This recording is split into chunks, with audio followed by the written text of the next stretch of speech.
এই ভিডিওতে দেখাবো কিভাবে এমএস ওয়ার্ডে একটি সংখ্যার উপরে বা নিচে স্কোয়ার বা কিউব বসানো যায়। তো প্রথমে এখানে আমরা একটি সংখ্যা লিখব। সংখ্যা লিখলাম হচ্ছে 2।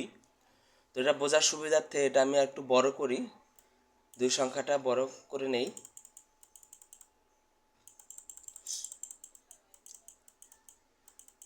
বড় করলাম, এখানে 2 লিখলাম। তো এখন হচ্ছে আমাদের টার্গেট হচ্ছে এখানে 2 এর উপরে একটা 2 বসাবো ছোট, যেটাকে আমরা বলি 2 স্কোয়ার বলি।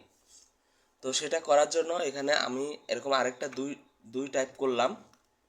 2 টাইপ করে ওই সংখ্যাটাকে আমরা সিলেক্ট করব। সিলেক্ট করার পরে এখানে এমএস ওয়ার্ডের এই হোম মেনু বারের হোম অপশনে গিয়ে এখানে এই এই হোম অপশনে গিয়ে এখানে আমরা কতগুলো অপশন দেখতে পারবো, বোল্ড, ইটালিক, আন্ডারলাইন, তারপরে এখানে এক্স, এখানে নিচে এখানে 2, আর এটা দ্বারা পরের অপশন আছে এক্স স্কোয়ার। তাহলে এই অপশনে আমরা ক্লিক করব। তো ক্লিক করলে আমরা দেখি যে এই 2 এর উপরে পরের দুটোই ছোট হয়ে গিয়েছে, যেটা এই 2 এর উপরে বসানো হয়েছে।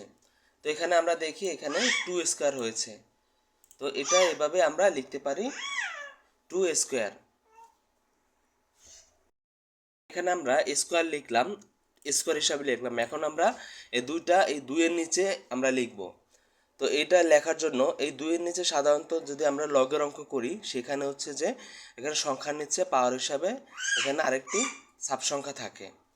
তো এখানে আমি নিচে লিখতে চাই। নিচে লিখতে হলে পাশে যে আরেকটি অপশন আছে সেখানে আমরা ক্লিক করব।